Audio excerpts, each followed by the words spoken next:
Imagine sitting in a chair of worn-out velvet, deep inside the earth, around you, concrete walls, 10 feet thick, sweating with cold moisture.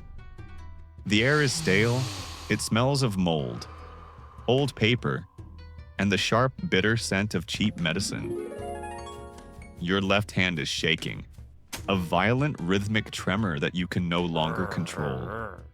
You have to pin it to your thigh, crushing the fabric of your uniform, just so your adjutants won't see your terror. You are 56 years old, but in the mirror, you see only a hollow ghost of the man you were. Your teeth are rotting, your skin is the color of wet ash, and your eyes, once burning with a hypnotic fire, are now drowned in a sea of paranoia. Above you, the city of Berlin is being ground into dust by 1,000 cannons. Your 1,000-year empire, the dream you built on bones, has shrunk to the size of this cold, dimly lit room. You were the man they called a savior, a god among men. Now, you are the most wanted man on the planet, waiting for the end in a concrete grave. How did you get here? How did it all go so horribly wrong? Let's go back, all the way to 1907. You are 18 years old. You stand in the freezing winter wind of Vienna, staring at the golden lights of luxury shop windows. You have just lost your mother, the only soul who ever truly loved you, and the world feels empty. In your folder as you carry your future, drawings of grand cathedrals, soaring arches, and ancient castles. You dream of creating beauty, of being remembered as a master. But the academy doors slam shut. No talent, they say. Twice. The shame is a physical weight. It keeps you from going back home. You choose the life of a ghost instead. You sleep in homeless shelters, on hard wooden slats, next to drunks, wanderers, and the forgotten. Here, in this filth, your first dark obsession is born. You are deathly afraid of dirt, of microscopic germs, yet you live in a den of bedbugs and disease. You spend your very last coins on a clean white shirt collar, a pathetic attempt to feel above the broken men around you. In these grimy halls, you begin to listen to the whispers of the street. They tell you that your failure isn't your fault.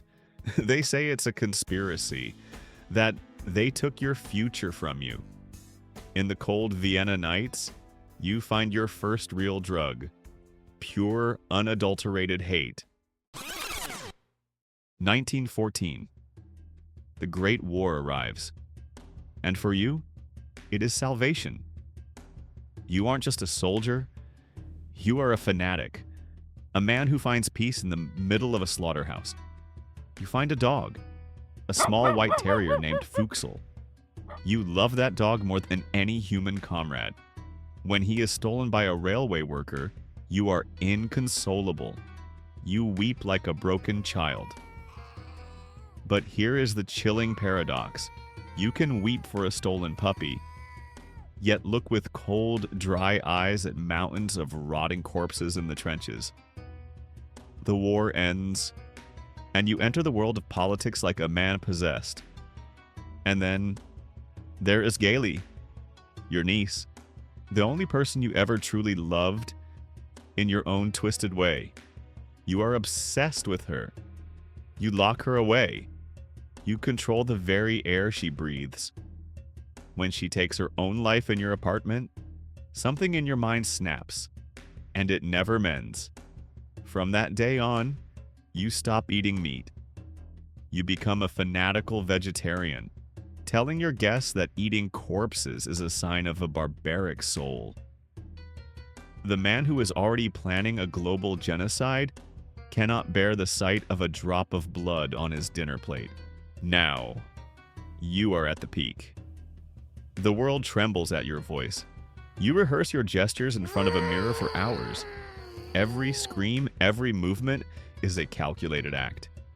You are an actor playing the role of a messiah. But behind the curtain, the god is falling apart. You are a chronic hypochondriac. You fear cancer. You fear a simple cold. You fear the very air around you. You meet Theodore Morell, a doctor the rest of the world calls a quack. He becomes your shadow, your life support. He injects you with Vitamultin, but it is a lie.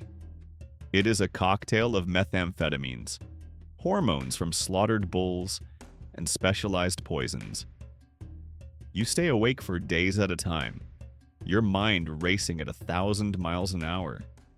You scream at your ministers until your face turns purple and your mouth foams, only to sink into a catatonic apathy an hour later. You sit in your private cinema, watching Mickey Mouse and Snow White, mesmerized by the colors, while your orders turn the real world into a blackened cemetery. You believe you are led by destiny, but you are just a dying man, dancing on a chemical leash. 1945. The Russian winter has frozen your ego, and the Soviet fire is burning your walls. Now you are back in the bunker for good. You no longer go out into the sunlight. The day begins at noon because you are too terrified to sleep in the dark.